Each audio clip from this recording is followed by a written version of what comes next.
Mesdames, Mesdemoiselles, Messieurs, bonjour. Bienvenue sur VTV pour cette nouvelle émission sur la bonne nouvelle avec le pasteur Henri Peters. Henri, bonjour. Bonjour Pierre. Donc aujourd'hui, tu vas nous parler de la raison pour laquelle tout le monde ne se convertit pas. Tout le monde n'est pas converti. Voilà.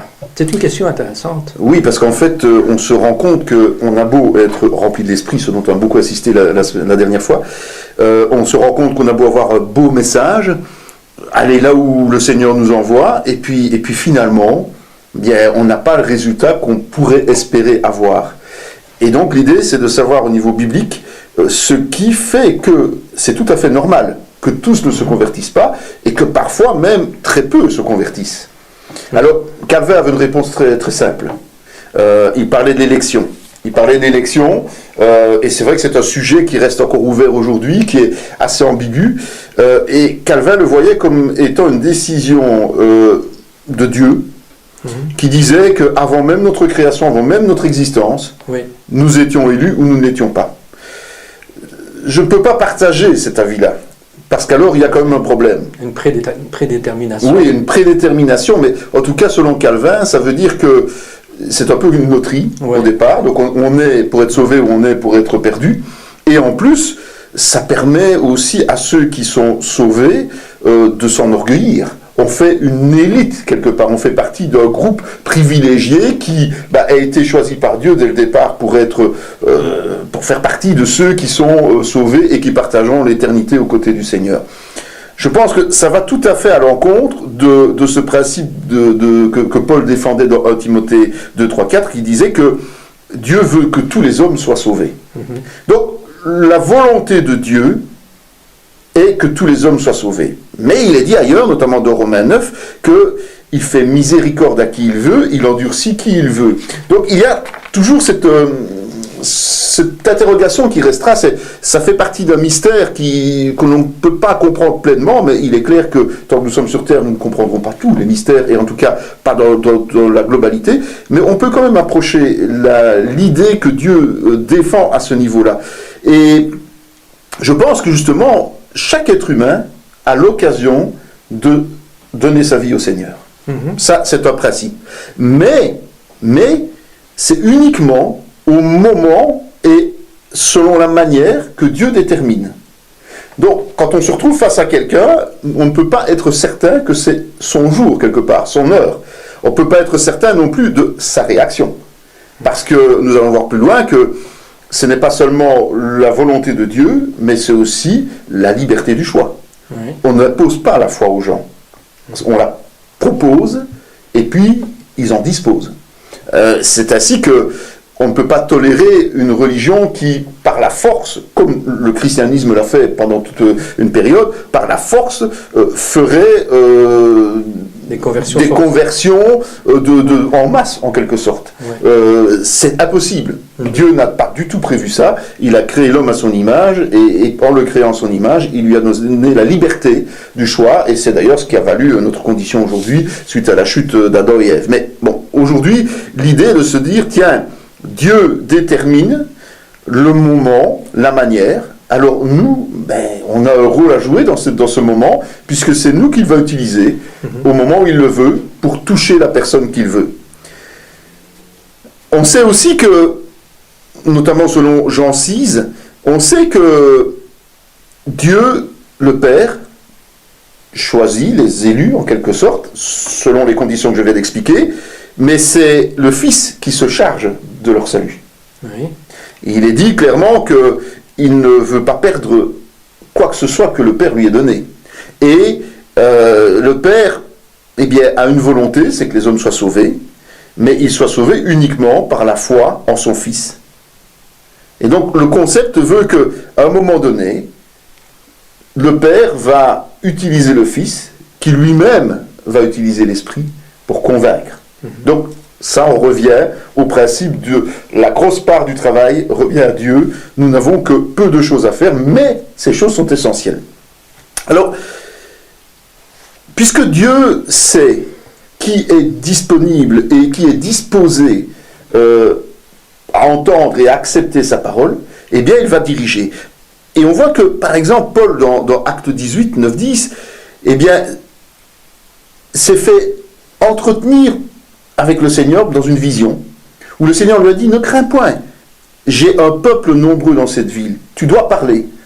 Ce peuple n'était pas converti, ce n'était pas encore des chrétiens, c'était déjà l'anticipation sur le fait que là, Paul allait pouvoir implanter une église en évangélisant. Son peuple était nombreux parce que dès le départ, Dieu savait qu'à cet endroit, il y aurait un peuple nombreux. Et l'objectif de Dieu au travers de tout cela, c'est quoi? C'est de se glorifier. Jean 17, 9, 10. Ça veut dire que, si on veut rester logique, Dieu veut que le plus grand nombre soit sauvé. Il veut que tous les hommes soient sauvés, mais mathématiquement, c'est pas possible. Et pratiquement, c'est pas possible. Mais l'objectif de Dieu n'est pas d'avoir une sélection radicale où il y aurait très peu de convertis, mais que du contraire, il veut qu'il y ait le plus grand nombre de convertis, parce que plus il y a de convertis, plus il est glorifié. Et donc, c'est important d'être conscient de cela. Donc, balayons quelque part ce que Calvin a dit, parce qu'il était un peu trop radical à ce niveau-là. Il a eu un excellent enseignement, mais là, il était vraiment radical. Et ayons l'esprit ouvert en nous disant que chaque individu que nous allons rencontrer est un converti potentiel. Donc quelqu'un qui peut accepter la bonne nouvelle. Mais soyons aussi conscients qu'il ne va pas nécessairement l'accepter. Okay? Dans Apocalypse 3.20, il est dit que Jésus se tient à la porte. Et il frappe. Donc, le Père sait qui veut donner sa vie à Christ. Et c'est Christ qui se trouve là et qui dit, bon, qu'est-ce que tu attends maintenant? Je frappe à ta porte. Alors, comment frapper à la porte? Bien, souvent les gens sont en train de chercher après le Seigneur. La Bible dit, hein, approchez-vous de moi et je m'approcherai de vous. Et qu'est-ce qui se passe? Bien, à un moment donné, on entend parler, ou on a un tout de boîte, ou bien on regarde une vidéo sur Internet, où en fait il y a quelque chose qui nous fait prendre conscience de cet appel. Et tout qui s'est converti, souvent se rappelle de ce phénomène-là. C'est peut-être la seule particularité chez les chrétiens, à part peut-être le sentiment que l'on reçoit parfois. Bon, certains sont joyeux, certains ont peut-être des tremblements, ou enfin c'est des choses physiques, mais souvent on se rappelle de ce qui nous a mis la puce à l'oreille. Et ça c'est intéressant de voir que c'est tout simplement ce moment-là que Jésus avait utilisé pour frapper à la porte. Oui. Donc, il y a souvent des circonstances qui sont particulières toujours, ce jour-là. Toujours. Mais je crois qu'il y a une grosse importance du Saint-Esprit aussi. Je parle dans le démarche d'évangélisation, de se laisser guider. Parfois, tu parles à des gens et tu ne parles pas à un autre parce que, justement, l'Esprit te dit de le faire et pas pour un autre. Oui, tout à fait. Je pense que souvent, quand on essaye de forcer la porte, ça ne marche pas. Ah, mais tu ne peux jamais forcer la porte, puisque c'est Jésus qui frappe. Voilà. Donc ce n'est pas nous qui frappons à la porte. Ouais. Nous devons témoigner à toute personne que nous rencontrons, tout en étant attentifs, effectivement, à la direction que l'Esprit nous donne. Ouais. Mais on aura beau même se dire, même si l'Esprit nous envoie vers quelqu'un, cela ne veut pas dire que la personne va se convertir nécessairement suite à notre bonne nouvelle, suite à l'annonce de la bonne nouvelle. Parce que c'est peut-être pas son heure, c'est peut-être pas le moment, ou c'est peut-être juste une semence que l'on met. Donc, ne nous décourageons pas. Mais c'est vrai que le principe, c'est de dire, ce n'est pas nous qui frappons, c'est Dieu. Ça peut émerger des mois ou des années après. Ah, mais parfois oui. Voilà, exactement. Ouais. En fait, toi, tu sèmes la semence, voilà. Et le Saint-Esprit arrose au moment où il veut. Où il veut, exactement. Et donc, Jésus va appeler, et lui-même est conscient que celui qui ne fait pas partie de ses brebis ne croira pas. Donc ça ne veut pas dire que quand il frappe, tout le monde va dire oui aussi. Ben ça ne veut pas dire que quand il frappe, tout le monde va accepter. Mais justement, ce qui est important, c'est que c'est Dieu qui va donner cette conviction dans le cœur. Et notamment dans Matthieu 16, il est dit que ce n'est pas la chair et le sang qui ont révélé que Jésus était le Messie, c'est le passage classique, mais c'est le Père qui est dans les cieux. Donc c'est Dieu lui-même qui va réussir quelque part à nous donner cette foi nécessaire que pour franchir ce pas. Et c'est l'Esprit, effectivement, qui convaincra le monde en ce qui concerne le péché, la justice et le jugement. Jean 16, 7, 8. C'est important, quand même, de se rendre compte que, effectivement, si déjà on n'est pas dans l'Esprit quand on va évangéliser, si déjà on n'est pas attentif à la direction que Dieu nous donne, on a encore moins de chances de réussir. Mais moi, ce que je veux vraiment voir ici, c'est pourquoi même dans ces conditions-là, on ne réussit pas toujours. Et même, on a l'impression d'échouer souvent.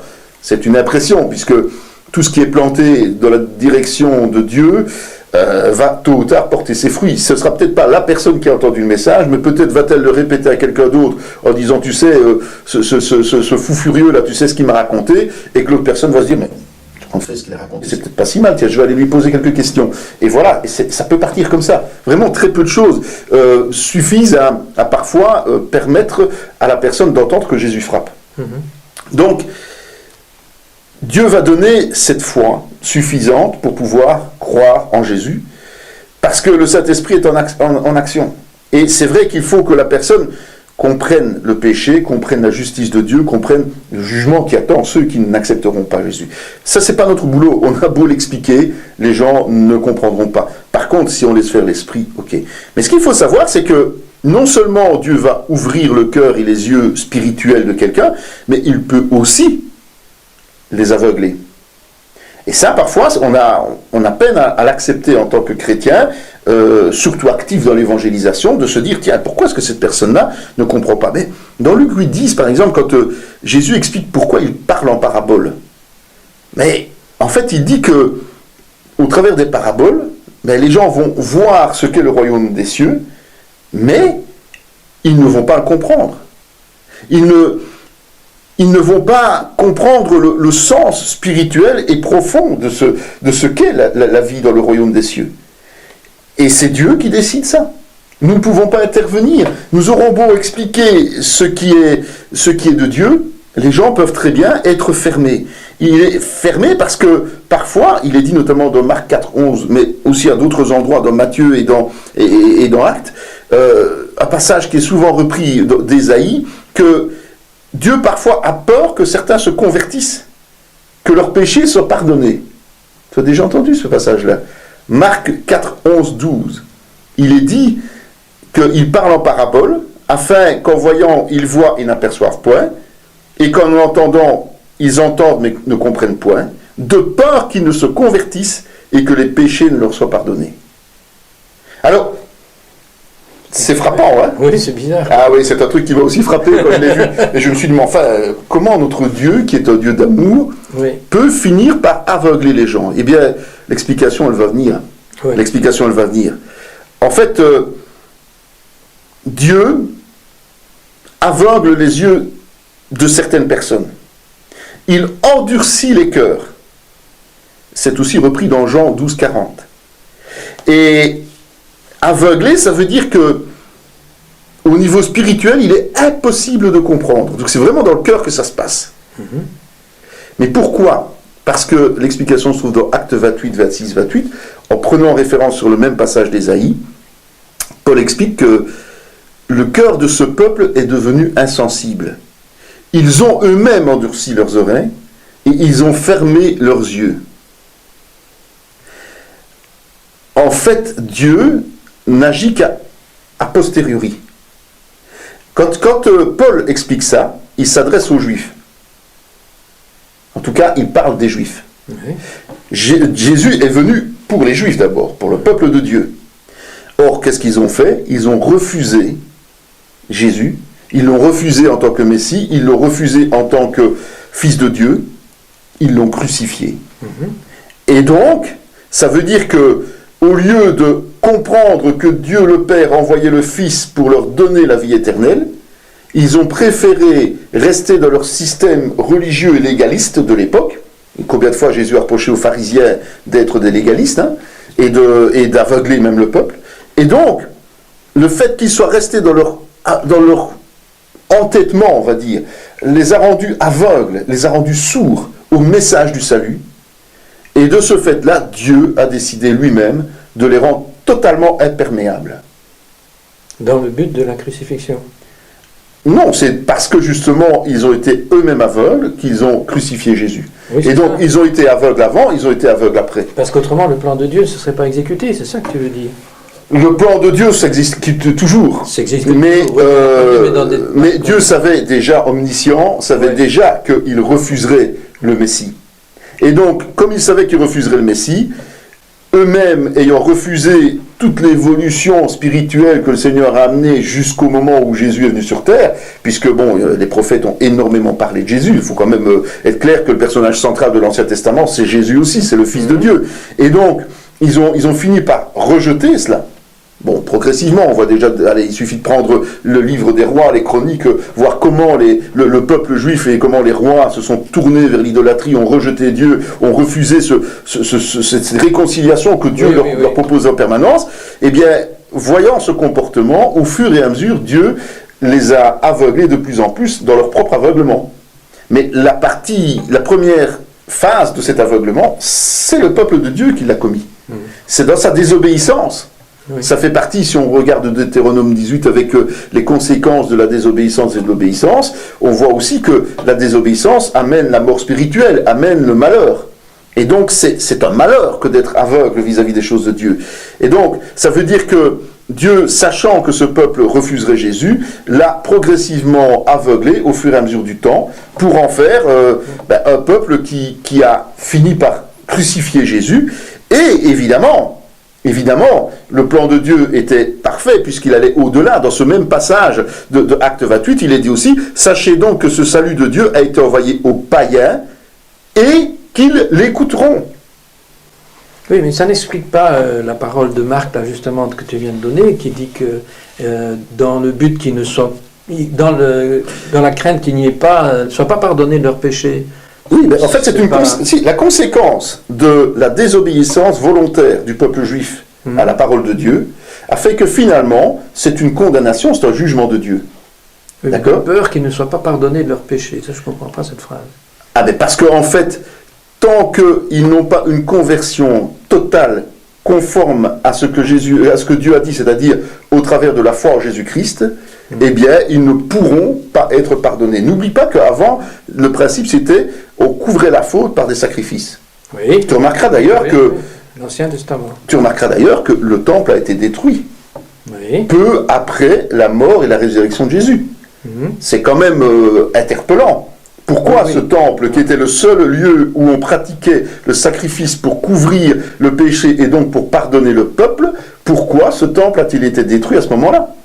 Pour ne pas qu'ils puissent se convertir au travers enfin en tout cas pas être pardonnés de leurs péchés au travers de sacrifices de sang qui n'étaient pas celui de Jésus-Christ, une fois pour toutes. Disons pour ne pas plus qu'ils pratiquent ces offrandes-là. Oui, parce qu'ils auraient continué à les pratiquer, c'était évident. Ils étaient rituels donc, ils étaient dans le rituel du sacrifice. Donc automatiquement, pour eux, ils pouvaient continuer à agir comme ils le faisaient du moment où ils pratiquaient des sacrifices qui amenaient cette couverture du péché, le temps de commettre les autres fautes et puis d'être à nouveau pardonné. Et simultanément, on voit que Jésus, qui est le sacrifice suprême, qui est le souverain sacrificateur, et dont le sacrifice couvre perpétuellement le péché et continuellement le péché, eh bien, peu de temps après, le temple disparaît et détruit par... Il faut quand même bien se dire que les Romains étaient déjà là depuis longtemps. Ils auraient déjà pu détruire ce temple depuis longtemps, eux qui étaient des polythéistes. Et ils l'ont quand même maintenu jusqu'après la mort de Jésus et la résurrection. En sachant qu'à ce moment-là, il y a eu des mouvements évidemment de rébellion, tout ça, mais ce n'était pas la première fois qu'il y avait des mouvements de rébellion. Et pourtant, tout était toujours en place jusqu'à ce que Jésus paye le prix. Et ça, c'est à cause de l'aveuglement. Et donc automatiquement, Jésus étant la victime, l'agneau sacrifié, eh bien, puisque les Juifs n'en ont pas voulu, le salut a été offert aux païens. Heureusement pour nous. Ça n'explique toujours pas, je reviens là-dessus, ça n'explique toujours pas pourquoi Dieu avait peur qu'ils soient pardonnés de leurs péchés. C'est bien que ça que j'ai compris. De peur qu'ils ne se convertissent et que les péchés ne leur soient pardonnés. Oui. Comment est-ce que Dieu peut avoir peur que les péchés soient pardonnés ? C'est une manière de parler de peur que... non, ce que Dieu voulait, c'est qu'il n'y ait plus de confusion entre le salut par les œuvres et le salut par la foi. Oui. Et donc, comme je reviens là-dessus, les Juifs étaient dans un processus de salut par les œuvres. Et donc... salut par le sacrifice. Voilà, par le sacrifice. L'œuvre, c'était le sacrifice des animaux. Et puis, bon, il y avait le sacrifice par la foi en Jésus-Christ. Il y avait une transition qui devait se faire. Il y avait une transition. Oui. Et donc, d'ailleurs, ça a été un des gros problèmes des premières églises, ça a été de se détacher de ce judaïsme et de donner cette liberté aux nouveaux croyants, juifs comme nos juifs. Donc ça ne veut pas dire que Dieu ne voulait plus que les juifs se convertissent, mais il voulait qu'ils se convertissent comme les païens, donc c'est-à-dire uniquement par la foi en Jésus-Christ. D'accord ? Ce qu'il voulait, c'est qu'il n'y ait pas une ambiguïté. Pourtant, il y en a toujours une aujourd'hui, parce que bon, les Juifs sont toujours en train de pratiquer leur religion juive, mais c'est vrai qu'ils n'ont toujours pas resacrifié, ils n'ont toujours pas repris les rites de sacrification, et bon, et c'est vrai qu'ils envisagent de construire un temple, c'est vrai qu'ils sont prêts pour recommencer les sacrifices. Ils sont pas loin. Ils sont pas loin, et c'est certainement un des signes de la fin des temps, mais entre-temps, pour l'instant, effectivement, Dieu a vraiment coupé net tout cela et a empêché le temps que l'Église grandisse, le temps que l'Église s'émancipe, le temps que l'Église devienne vraiment le représentant de Dieu sur cette terre, la fiancée de Jésus-Christ jusqu'à en devenir l'épouse plus tard. Et donc c'est pour ça que Dieu ne voulait plus qu'il y ait cet autre processus en fait. C'est ça que ça veut dire. Il ne voulait plus de cet autre processus. Il ne voulait plus qu'il y ait confusion entre les deux. Tout simplement. Voilà. Mais c'est un passage qu'on ne lit pas facilement, un passage qu'on ne retrouve pas facilement. Mais voilà, il est là et il faut en tenir compte et il faut essayer de le comprendre. Parfois c'est un peu compliqué parce qu'il est surprenant, mais bon voilà, maintenant c'est pas Dieu qui a peur, hein, soyons clairs, c'est pas le sentiment de la peur. Dieu ne tremble pas, hein, il ne tremblera jamais devant personne. Je crois que même quand c'est lui qui parle, ne fût-ce que parler, c'est nous qui tremblons. Mais c'est une manière d'exprimer les choses, c'est-à-dire que sa crainte était qu'il y ait une erreur d'aiguillage en fait, et qu'on prenne un aiguillage vers de nouveau le légalisme ou un aiguillage vers le salut par la foi. L'homme n'a pas besoin nécessairement de cet aiguillage-là, mais il aurait vraiment amené une confusion très importante et grave dans les premières églises, et certainement que déjà tout ce qui s'est passé dans l'histoire de l'église aurait été bien pire encore, et il y aurait une confusion totale aujourd'hui concernant justement le salut par la foi. Donc voilà, en tout cas, moi, ce que j'ai pu en retenir, ce que j'ai pu en comprendre, et ce que je peux en partager, quoi. Ok ?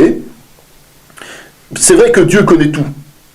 Et Jésus lui-même, on voit un passage, notamment, qui dit « Mais il en est parmi vous quelques-uns qui ne croient point. » Donc, il était face à des gens qui étaient ses disciples, qui se prétendaient être ses disciples, et il disait clairement que parmi eux, il y en a qui ne croyaient pas. Pourtant, on dit, des disciples. Non, ils ne croyaient pas. Car Jésus savait dès le commencement qui étaient ceux qui ne croyaient point et qui était celui qui le livrerait. Donc, il n'y avait pas que Judas. Bon, Judas, tout le monde l'a ciblé maintenant, on le sait. Mais il y en avait aussi beaucoup d'autres qui étaient là autour de Jésus. Beaucoup l'ont suivi pendant tout un temps. Mais parmi tous ceux-là, il y en a qui ne croyaient pas. C'est vrai qu'on sait que certains scribes, certains pharisiens suivaient dans l'espoir de pouvoir le piéger. Mais enfin, bon, voilà. Mais il dit, c'est pourquoi je vous ai dit que nul ne peut venir à moi si cela ne lui a été donné par le Père. Donc il faut vraiment qu'il y ait une révélation de Dieu, une révélation spirituelle, une révélation au fond de nous-mêmes, pour qu'à un moment donné, on soit capable d'accepter et de comprendre Jésus. Et c'est d'ailleurs à ce moment-là, quand il a fait remarquer que beaucoup se disaient disciples mais ne croyaient pas, que la plupart sont partis, n'allaient plus avec lui. Alors, justement, qu'est-ce qui pose le plus gros problème ? Eh bien, c'est le refus de croire. On ne va même pas dire nécessairement l'incrédulité, mais le refus de croire. Comment donc invoqueront-ils celui en qui ils n'ont pas cru ? Mais tous n'ont pas obéi à la bonne nouvelle. Aussi, Ésaïe dit-il, Seigneur, qui a cru à notre prédication ? Ce sont des passages de Romains 10. Donc c'est de nouveau Paul qui reprend certains passages. Comment peuvent-ils invoquer Dieu ? Comment peuvent-ils invoquer Jésus s'ils n'ont pas cru ?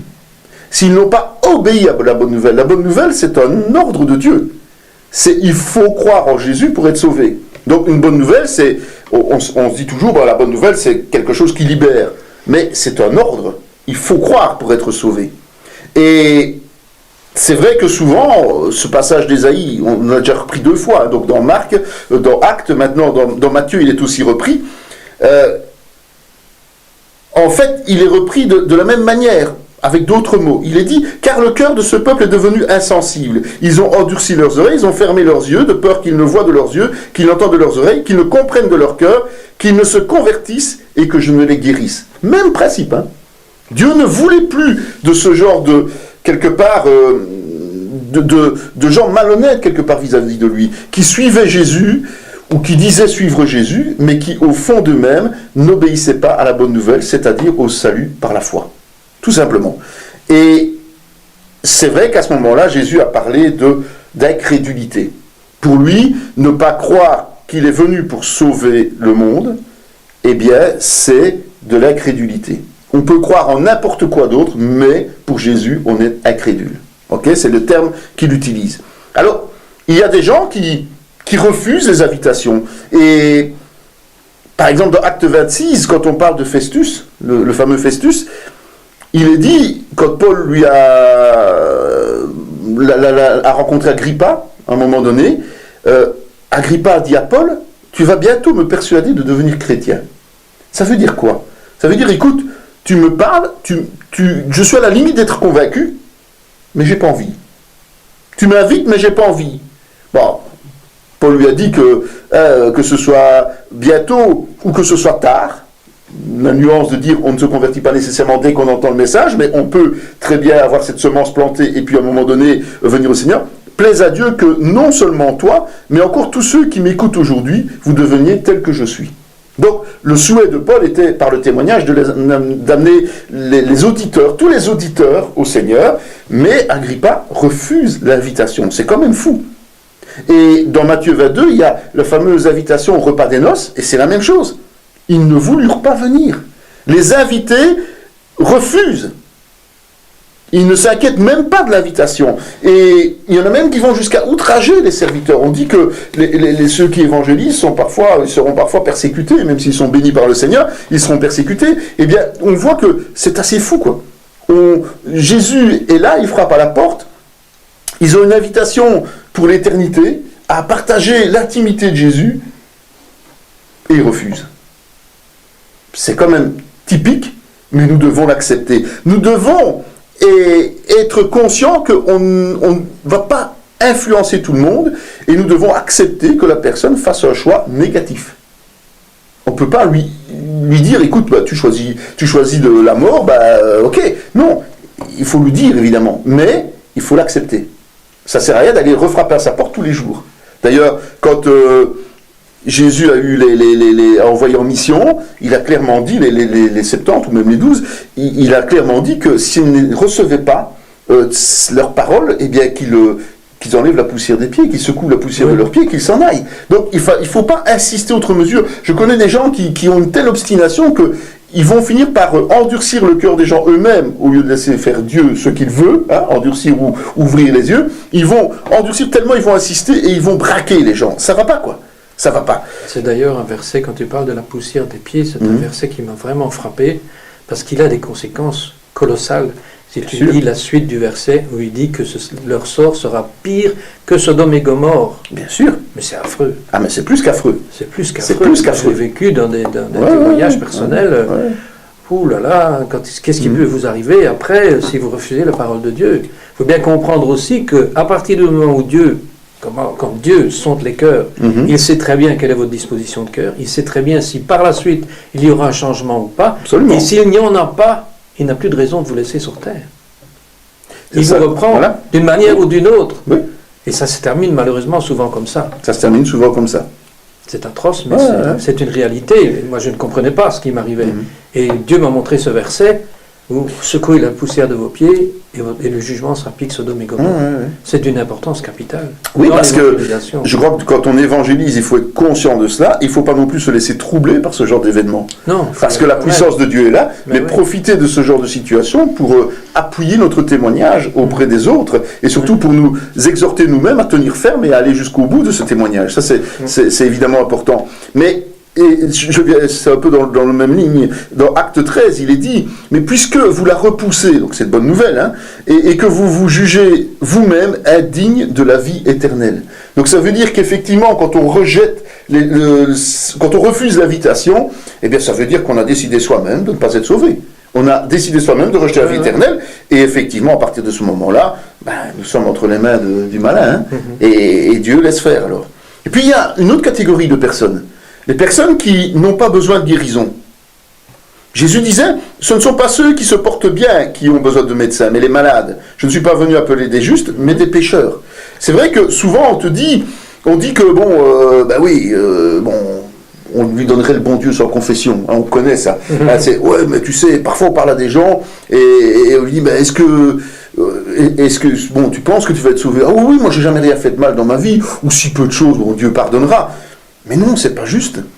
Dès qu'on est incapable de se voir pécheur, dès qu'on est incapable de savoir qu'on a offensé Dieu par notre rébellion et qu'on a besoin de repentance et de pardon, eh bien on est considéré comme bien portant aux yeux de Dieu, alors qu'en réalité on est méchamment malade, hein, mais on n'en est pas conscient, et donc on n'a pas besoin du Seigneur. Jésus dit, si tu n'es pas capable de reconnaître que tu es pécheur, tant pis. Il y a une expression qui dit aussi, l'enfer est pavé de bonnes intentions. De bonnes intentions, tout à fait. Et il y a de sacrés carrelages. Donc voilà. Et c'est vrai que c'est important que les gens soient conscients qu'à un moment donné, ils soient touchés par le fait qu'ils sont pécheurs. Ils doivent accepter ce principe. Donc notre rôle, et c'est là le message, l'explication du message que j'avais donné précédemment, de la repentance est primordiale. Comprendre ce qu'est la repentance est primordial, évidemment. Et alors, en parallèle à ces gens qui se sentent bien portants, c'est aussi quelque chose qui est intéressant dans Luc 10, 21, il dit « Je te loue, Père, Seigneur du ciel et de la terre, de ce que tu as caché ces choses aux sages et aux intelligents, et de ce que tu les as révélées aux enfants. » En fait, le gros piège aujourd'hui, c'est le côté intellectuel et érudit des gens. C'est vrai qu'il faut chercher à comprendre la parole de Dieu, tout à fait d'accord.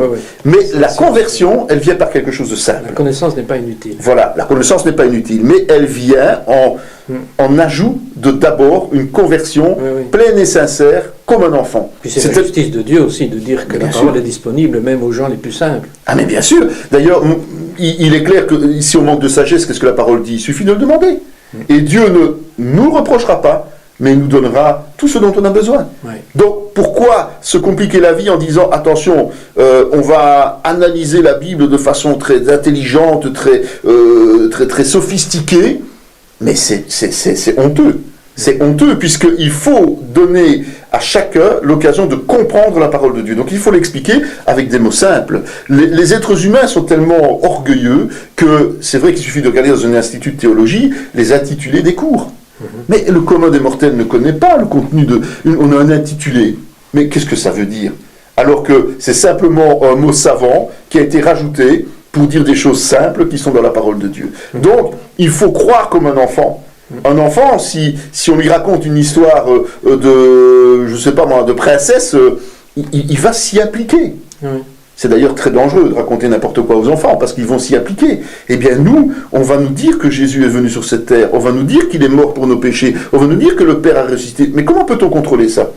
Non, il faut y croire. Il ne faut pas essayer de couper les cheveux en quatre avant de comprendre, avant d'accepter ça. Une fois qu'on a accepté ça, alors après le Seigneur nous explique tout. Nous explique en profondeur les moindres détails dans sa parole, et puis nous ne voyons que comme au travers d'un miroir de toute façon, et qu'une fois que nous serons à ses côtés, là nous verrons tout clairement. Mais bon, voilà. Et je voulais faire une remarque à ce sujet-là, au sujet de ce que tu disais, des intellectuels qui viennent à la parole de Dieu. Moi, je voudrais quand même faire remarquer que jamais un homme honnête, incroyant, qui cherche la parole de Dieu, tu l'étudies, ne deviendra incroyant. Il y a toujours, l'expérience nous montre que celui qui est honnête devant Dieu et qui étudie la parole, il finit toujours par être touché parce qu'il cherche Dieu. Il cherche Dieu. Parce qu'il cherche Dieu, voilà. S'il est sincère dans sa recherche. Mais la plupart du temps, ils disent, moi j'ai étudié la parole de Dieu et je n'ai rien trouvé. Parce que tu n'étais pas disponible, parce que ton cœur n'était pas tourné. En fait, on a étudié la parole de Dieu comme on aurait étudié un autre livre, comme on étudie à l'école, en fait, c'est ce qu'on appelle un esprit cartésien, quelque part. À partir de ce moment-là, on ne peut pas être touché par Dieu, parce qu'on ne cherche pas Dieu. On ne cherche souvent qu'à contrecarrer, à prouver que Dieu n'existe pas, même au travers de sa propre révélation. Ça, c'est le sentiment même de l'homme qui se croit être Dieu, quoi, quelque part. Et puis il y a un manque d'honnêteté intellectuelle. Ah, bien sûr. Et donc voilà. Et l'autre pan de cela, c'est aussi les richesses humaines, évidemment. Quand, avec le jeune homme riche, quand il lui dit va avant tout ce que tu as, puisque tu te conduis de façon, on va dire, quasiment parfaite, si on écoutait ce jeune homme riche, il ne lui dit pas qu'il ne se conduit pas de façon parfaite, il lui dit simplement, il te manque une chose. Va, vends tout ce que tu as, et puis distribue-le, et puis reviens. Oui. Mais en fait, pourquoi? Parce que ce jeune homme riche, il s'est appuyé sur les richesses du monde. Et évidemment, ces richesses du monde ne peuvent pas grand-chose pour lui. Malheureusement, il y a beaucoup de gens qui croient qu'en mettant de l'argent de côté, ils auront une pension confortable. Et quand ils auront la pension confortable, ils pourront vivre de longs jours. Et souvent, c'est ceux qui meurent le plus vite. C'est comme ça, c'est une réalité. Oui, oui. Mais c'est triste de voir ça. Oui, bien sûr. Alors, l'autre partie, c'est la parabole du semeur. Le sol inapproprié. Alors, comment un sol peut être inapproprié? Eh bien, d'abord, comme tu le disais, des gens qui écoutent la parole du royaume, par exemple des gens qui vont chercher dans la Bible, qui vont lire la Bible, qui vont lire des textes bibliques, mais qui ne comprennent pas. Parce que justement, ils ne sont pas disposés à se laisser enseigner par l'esprit. Il ne faut pas oublier que c'est l'esprit qui fait le travail. Et donc, ils ne sont pas disposés, ils ont leur malhonnêteté intellectuelle, comme tu le disais, ils ont leurs a priori, ils ont leurs habitudes, ils ont leurs rituels, et finalement, c'est... cause toujours, tu m'intéresses, quoi. C'est un peu ça. Et effectivement, ça entre par une oreille, ça ressort par l'autre, parce qu'il n'y a rien qui peut être accepté. Cette semence, voilà, on jette un peu des perles au pourceau, mais...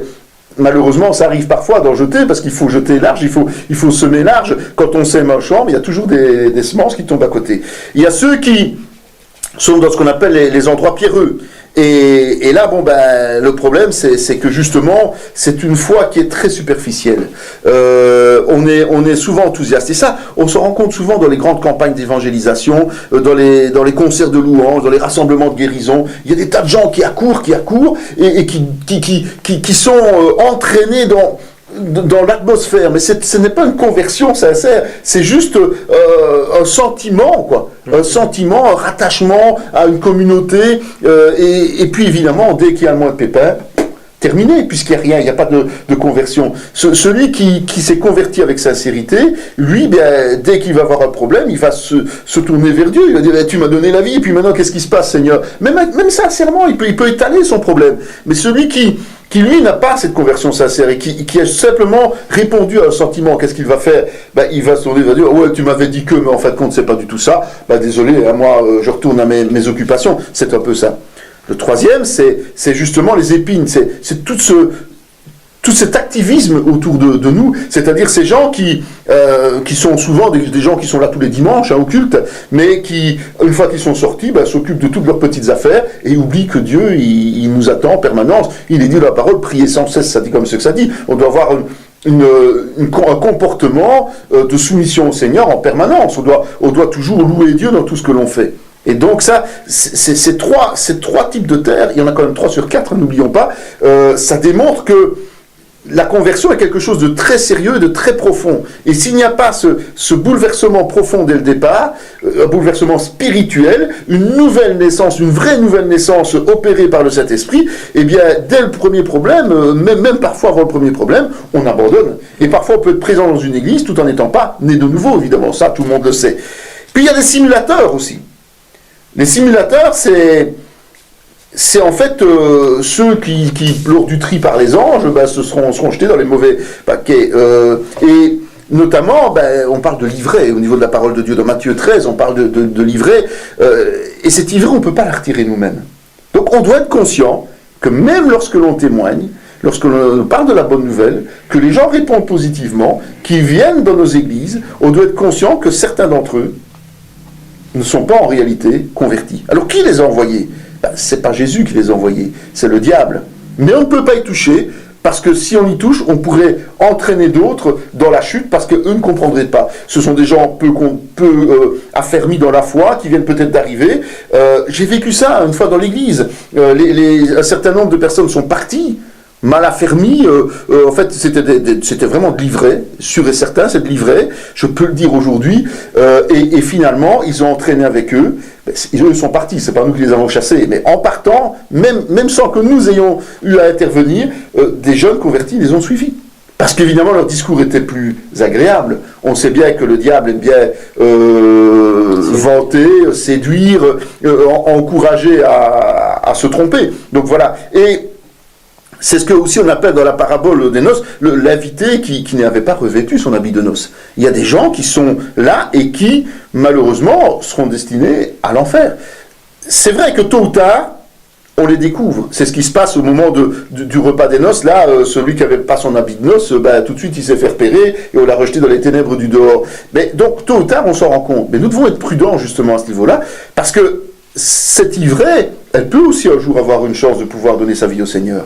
Et donc, si nous nous rendons compte de ces égarements, c'est comme la parole le dit, si ton frère a péché, reprends-le. Donc, si nous ne sommes pas attentifs à ça, il y a un souci.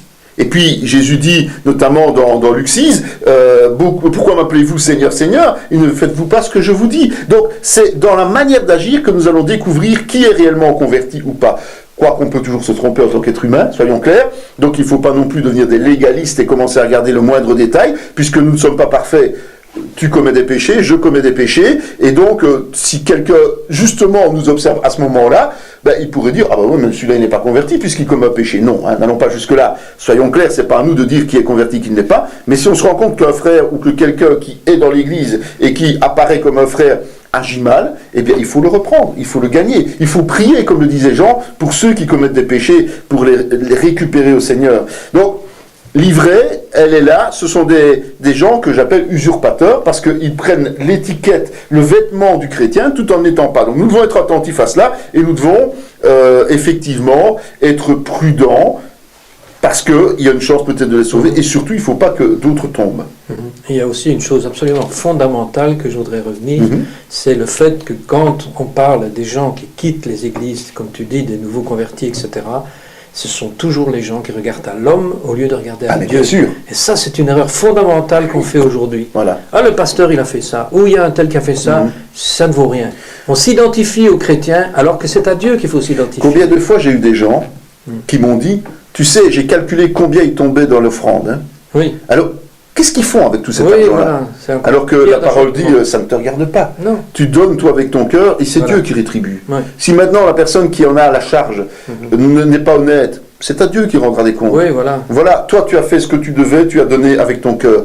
Eh bien, quand on entend des raisonnements comme ça fait peur. Ou aussi des gens qui quittent l'église parce que le pasteur s'en va, parce que le pasteur est muté ailleurs, parce que le pasteur... Mais ça n'a aucun sens. Là, c'est des gens qui mettent leur confiance dans les choses terrestres. Effectivement, on parlait de la richesse, mais ça peut être l'homme, ça peut être n'importe quoi d'autre, en fait, compte. Hein. Ça peut être un diplôme, ça peut être une formation, ça peut être un métier. Tout ça passe avant Jésus. Non, ça ne va pas. Et ça, effectivement, c'est des gens qui ne sont pas, en général, réellement nés de nouveau. Hein. Pour beaucoup, ils ne sont pas nés de nouveau. Peut-être certains le sont-ils, mais ont-ils dévié, ont-ils chuté, hein. C'est ce qui s'appelle le fils prodigue, par exemple, mais... Beaucoup ne sont pas en fait nés de nouveau. C'est ça que la question, pourquoi ne se convertissent-ils pas? La raison est là, quoi. Okay. Je pense que quand quelqu'un, je suis certain, quand quelqu'un a fait véritablement une relation avec Dieu, il ne fera jamais marche arrière. Jamais. Parfois les circonstances de la vie, je nuancerai un tout petit peu, parfois les circonstances de la vie peuvent te faire tomber. Oui. Et c'est pour ça que le Seigneur nous a laissé notamment la parabole du fils prodigue. Oui, mais tu dois toujours revenir. Mais tu reviens. Tes bases. Mais tu reviendras, c'est sûr. Mais parfois, il faut aller très loin dans sa chute avant de revenir. Et puis les gens ne construisent pas de fondation. Ça veut dire que c'est là le problème. Quand tu te trouves face à Satan qui te fait miroiter des choses extraordinaires, qu'est-ce que tu fais? Tu reviens à tes bases, tu reviens sur tes premiers raisonnements et à ton propre témoignage. Je ne peux pas nier que Dieu a fait ça et ça et ça dans ma vie. Si tu t'accroches aux choses que Dieu a faites, tu es obligé de dire, ben oui, Dieu est là, mais je ne comprends pas la situation. Mais la responsabilité, souvent, vient de ceux qui apportent la nouvelle et qui n'accompagnent pas après les nouveaux convertis. Oui. Parce que la parole, comme je l'ai dit, dans Matthieu 28, 19, 20, c'est très clair. Il faut non seulement annoncer la bonne nouvelle, faire de toutes les nations des disciples. C'est ce qu'on a discuté lors d'une émission. Il faut faire des disciples, ça veut dire des gens, justement, capables d'être fondés sur le roc et capables de revenir à cette base-là. Mais tant que les gens ne sont pas à ce stade, moi, systématiquement, dès que quelqu'un se convertit chez nous, moi, je l'invite à faire une formation qui s'appelle une étude biblique en 30 semaines, qui souvent dure plus d'1 an, et ce sont les fondements doctrinaux, les fondements de la parole. À partir de là, je suis certain que, comme tu dis, là, on peut revenir dessus et on peut résister à tout. À tout, absolument. Mais le problème, c'est où et quand le fait-on encore? La responsabilité est aussi parfois dans les ministères. Notre responsabilité est souvent engagée à ce niveau-là. On veut enseigner des choses mirobolantes et on oublie la base, bien souvent. Or, il faut savoir qu'un nouveau converti a besoin de lait spirituel avant de nourriture solide. Oui. Et il faut parfois freiner un peu les gens. Est-ce que tu peux aujourd'hui, Henri, imaginer une seconde retourner dans le monde? Ah non, pas du tout. Non, pas du tout. Parce que ta base est solide, il y a une barrière. Moi, je remercie le Seigneur que le pasteur que j'ai eu au tout début de ma conversion, en fait, était quelqu'un qui, je n'ai pas toujours partagé son avis par la suite, mais en tout cas, son souci était l'étude biblique.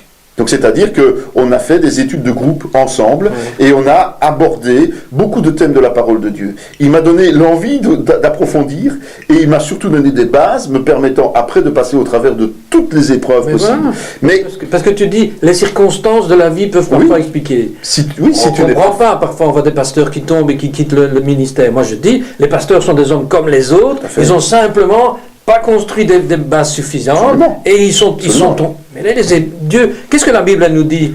Elle nous dit que les épreuves, Dieu ne nous donne pas des épreuves supérieures à ce que nous sommes capables de faire. Et il nous donne les moyens d'en sortir pour que l'on soit victorieux. Dieu ne vous tente pas au-dessus de vos forces. Et la foi, en fait, pour que la foi grandisse, il faut l'épreuve. Donc on fait mentir la parole de Dieu en disant, si tu dis que les épreuves sont trop difficiles et que en fonction des circonstances, non, je ne suis pas d'accord. Oui, mais ce qu'il faut accepter, mais ce qu'il faut accepter, c'est que des gens tombent. Ah oui, parce que ça arrive. Qui es-tu, toi, pour juger celui qui est tombé? Et donc, tomber, c'est une chose. C'est comme disait un homme sérieux, ce qui est grave, ça n'est pas de tomber, c'est ne pas se relever. Oui, tout à fait. C'est pour ça que je prends toujours la parabole du fils prodigue, pour dire que tu peux tomber très très bas. Oui, voilà. Mais en fait, ce qui se passe, c'est qu'au moment, si Dieu te laisse tomber aussi bas, c'est pour que tu te remettes en question. Oui. Et qu'à un moment donné, tu dises, tout compte fait, le peu de choses que j'ai peut-être appris du temps où je suis passé par les mains des chrétiens, quelque part, eh bien, ça valait bien plus que ce que je vis aujourd'hui. Et c'est à ça qu'il faut arriver. Et c'est pour ça qu'il faut prier pour ceux qui tombent, même parfois 10 ans, 15 ans après. Moi, je continue à prier pour des gens qui sont tombés, parce que je sais qu'un jour, le Seigneur les restaurera. Voilà. Parce que ce qu'ils ont reçu, ils l'ont reçu. Et ne pas les condamner. Mais bien sûr, on ne veut pas les condamner. C'est Dieu qui choisit. C'est Dieu qui décide, c'est pas nous. Okay, donc ça c'est très important. Et ce qui est aussi important quand on apporte la nouvelle de Dieu, la parole de Dieu, c'est justement les gens qui remettent à plus tard. Donc on va évangéliser. Alors on a dit, parfois, des gens ne vont pas se convertir tout de suite. Ça c'est Dieu qui sait. Donc ils sont peut-être pas prêts à recevoir. Mais parfois il y a des gens qui volontairement disent, non, moi pour l'instant ça ne m'intéresse pas, reviens plus tard. C'est le cas notamment de Félix. Il dit, pour le moment, retire-toi, mais quand j'en trouverai l'occasion, je te rappellerai. Donc Paul est en train d'évangéliser et de lui annoncer la bonne nouvelle. Il est ébranlé par cette bonne nouvelle, il faut être clair, mais il n'a pas envie de changer de statut pour l'instant, donc plus tard. Combien de personnes on entend parler comme ça? De dire, oui, écoute, quand je serai quand je serai pensionné ou quand je serai plus âgé, là je le mettrai en ordre avec Dieu, mais bon, pour l'instant, je vais quand même vivre. Qu'est-ce qui s'est passé pour cet homme riche qui a fait des greniers supplémentaires pour mettre toute sa nourriture et se dire, comme ça, je serai tranquille jusqu'à la fin de mes jours? Insensé, cette nuit même, ton âme te sera redemandée. C'est exactement ça. Donc, on a des gens qui, volontairement, repoussent la barre en disant, non, ça ne m'intéresse pas maintenant. C'est une erreur, évidemment. Et puis, il y a ce qu'on appelle les timides spirituels. Tu sais, dans la parole, il est dit en Matthieu 10, « Quiconque me confessera devant les hommes, je le confesserai aussi devant mon Père qui est dans les cieux. » Donc celui qui ne veut pas témoigner, donc le disciple qui ne veut pas témoigner, il se met en tort. Parce que, tout simplement, c'est un ordre de Jésus-Christ. On est obligé de confesser Jésus devant les hommes. Et donc ces timides spirituels, eh bien, c'est un peu comme le sel qui perd de sa saveur, c'est un peu comme la flamme qu'on met sous le boisseau, ou qu'on cache dans la vallée, ça sert à rien. Donc un chrétien comme ça, c'est pas quelqu'un qui est converti de cœur non plus, c'est quelqu'un qui tout simplement a peut-être trouvé la solution pour on ne sait jamais ce qui peut m'arriver. Il y a des solutions un peu comme une assurance, quoi, une assurance vie. Il y a des tas de gens qui se disent chrétiens uniquement par assurance vie, pour au cas où. Mais ça marche pas avec Dieu, ça marche pas. Ils sont sauvés comme à travers du feu. Voilà. Et puis il y a ceux qui cherchent aussi l'attrait du miracle. Hein. Il y a un exemple, il y en a beaucoup dans la parole, mais dans Luc 17 avec les lépreux, l'histoire des lépreux, c'est quelque chose qui m'a toujours frappé, ça. En fait, il y en avait 10 des lépreux, tu t'en souviens. Et sur les 10, ils ont tous été guéris en chemin. Oui. Il y en a un seul qui a fait demi-tour, c'est un Samaritain en plus. C'est un seul. Et les autres, ils étaient où? Mais qu'est-ce que Jésus a dit? Donc, eux, ils ont tous reçu la guérison. C'est pour ça que je dis, parfois, il faut faire attention. Les signes, les prodiges et les miracles, ça doit appuyer la parole de Dieu, ça ne doit pas la remplacer. Et donc, Ça veut dire que, tout simplement, Jésus a dit à celui qui est revenu, ta foi t'a sauvé. Mais les 9 autres, il leur a dit, où sont-ils? Ils ne sont pas sauvés. Alors qu'ils sont guéris, on dit qu'ils sont guéris, mais les gens croient qu'ils confondent la guérison physique et la guérison de l'âme. En réalité, ils sont pas nés de nouveau, c'est pas parce qu'on a été guéri par miracle, même par un chrétien, par la puissance de l'esprit, que l'on est sauvé. Il ne faut pas confondre, ça c'est vraiment important. Et c'est vrai que souvent, Jésus a reproché le fait qu'on l'ait vu, on était en sa présence, mais on n'a pas cru. Et ces 9 lépreux ne l'ont pas cru. Ils ont été convaincus que, ils étaient guéris, c'est sûr, et physiquement ils étaient guéris, mais leur âme pas. Et pour finir, je dirais quand même que dans ceux qui ne croient pas, il y a, pour des raisons diverses, des régions où il n'y a pas de possibilité de convaincre les gens. Jésus lui-même, dans Marc 6 notamment, s'étonnait de l'incrédulité. Et il n'a pu guérir que quelques malades dans une région immense où il aurait pu agir, il aurait pu faire la même chose qu'ailleurs. Et cette région-là était fermée. Paul a été empêché d'aller, notamment par le Saint-Esprit, d'aller en Asie à un moment donné. Pourquoi ? Parce que cette terre-là où il devait aller n'était pas ouverte à la parole. Et parfois, même Paul a dû fuir. Parce que les gens n'étaient pas prêts à recevoir cette parole. C'est quand même assez fou, quoi. De se rendre compte que sur cette terre, il y a des endroits qui sont quasiment étanchéisés à la parole de Dieu. Alors, pourquoi ? Bien, et l'inverse. Oui, et l'inverse, évidemment, heureusement. Merci Seigneur. D'ailleurs, quand il n'a pas pu entrer en Asie, il est allé en Galatie, notamment, et en Phrygie. Mais bon, c'est quand même important de se rendre compte que, justement, il est important, comme tu disais au début, d'être à l'écoute du Saint-Esprit et de ne pas vouloir absolument forcer les lieux, parce que pour finir, on pourrait être même agressé, même tué, alors qu'on a encore du travail à faire pour le Seigneur, tout simplement parce qu'on s'est entêté à vouloir absolument apporter la bonne nouvelle à certains endroits. Donc, bien faire attention que quand on fait un programme d'évangélisation, ce soit bien sous l'onction de l'Esprit. Bien faire attention que quand on quitte une région pour aller vers une autre, ce soit bien dans la volonté de Dieu. Il faut être prudent à ce niveau-là, parce qu'on pourrait très bien aller à l'encontre de sa volonté, mais surtout être une pierre d'achoppement pour d'autres, et surtout ne pas être l'annonciateur de bonnes nouvelles que Dieu attend de nous dans une autre région. Et justement, et c'est là qu'est le problème principal, et je conclus par cela, c'est que pourquoi parfois les gens ne se convertissent pas ? Eh bien, ce n'est pas leur faute non plus. Il est dit, dans Romains 10 encore, « Et comment croiront-ils en celui dont ils n'ont pas entendu parler ? Comment en entendront-ils parler s'il n'y a personne qui prêche ? Et comment y aura-t-il des prédicateurs s'ils ne sont pas envoyés ?» Donc ce sont toutes questions que Paul reprenait de l'Ancien Testament et reposait à nouveau. C'est, en fait, est-ce qu'on se lève pour aller annoncer la bonne nouvelle ? On ne peut pas amener à la conversion quelqu'un si on ne lui annonce pas cette bonne nouvelle. On a parlé des timides spirituels, enfin ce que j'ai appelé timides spirituels, mais ici c'est même plus grave que cela. C'est est-ce qu'aujourd'hui, les chrétiens et l'Église font leur travail, vont jusqu'à évangéliser, ou bien, comme on le constate beaucoup, on se referme sur soi-même, on attend que les gens arrivent dans l'église. Quand on rencontre quelqu'un, on parle de la pluie et du beau temps, surtout ces jours si on parle du beau temps, mais on ne parle pas de Jésus.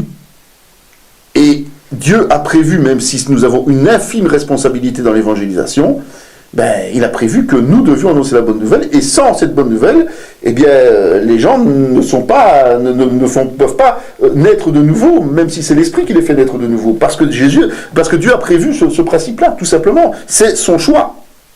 Et c'est pour ça que, lorsqu'il invitait les gens au repas des noces, ceux qui ont dédaigné cette invitation, mais il a dit, allez donc dans les carrefours, et appelez aux noces tous ceux que vous trouverez. Donc, parlez de Jésus le plus possible. Chaque fois que vous voyez quelqu'un, parlez-lui de Jésus.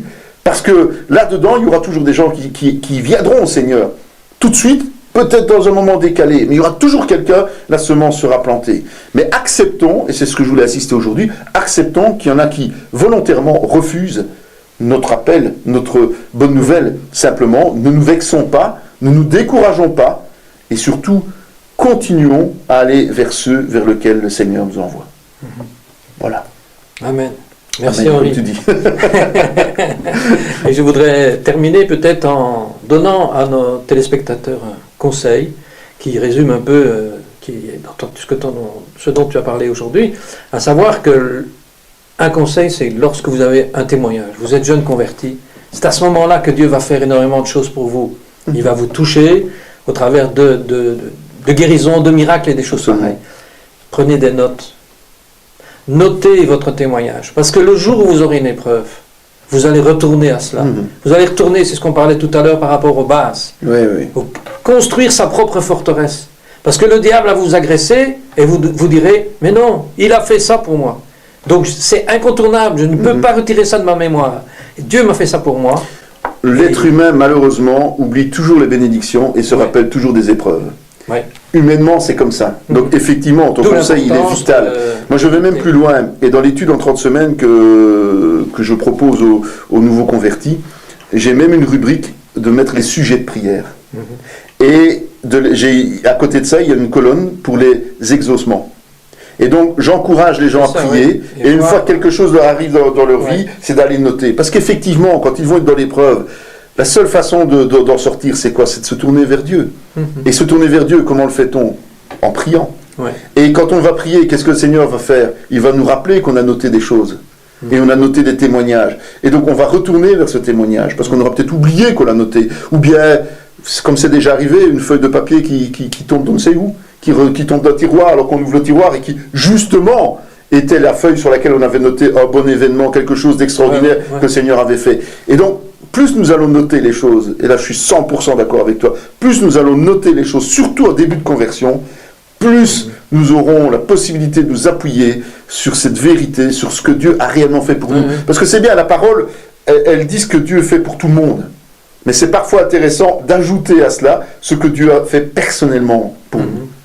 Et parce que ça nous touche plus, évidemment, ou pour un proche, pour quelqu'un autour de nous, pour quelqu'un avec qui nous partageons du temps, pour un frère, pour une sœur, c'est très intéressant. Et c'est intéressant aussi dans les églises de demander des témoignages, de miracles qui se passent, et pas de se dire, ouais, c'est toujours au même que ça arrive, non, parce qu'il y en a aussi qui sont spécialisés dans les miracles, mais, enfin, en tout cas, dans les miracles pour eux, bon, il faut aussi trier, évidemment, mais dans la réalité, Dieu est un Dieu de miracles, un Dieu surnaturel, et donc automatiquement, nous vivons tous des miracles, et chaque jour nous avons des miracles, nous avons ce que j'appelle notre vie naturelle, elle est surnaturelle, et ça, une fois qu'on s'en rend compte, on ne veut plus en changer, évidemment, on ne veut plus en changer. Moi, malgré toutes les tribulations que l'on doit subir, malgré toutes les pressions, malgré toutes les accusations, malgré tous les dénigrements, ça n'empêche que la paix est dans le cœur, la joie est dans le cœur, et nous sommes heureux de partager avec nos frères et sœurs la connaissance que le Seigneur nous donne, les uns et les autres. Et voilà, c'est ça qu'il faut faire. Mais c'est vrai que noter, c'est vital, c'est primordial. Mais on pense toujours que le témoignage est pour les autres, alors que la première personne visée par notre témoignage, c'est nous-mêmes. Bien sûr.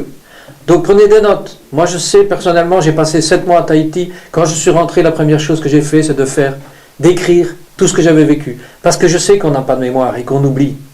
Donc prenez des notes de manière à pouvoir vous baser sur ce que vous avez vécu par rapport à Dieu. Et ça, le diable ne pourra jamais vous l'enlever.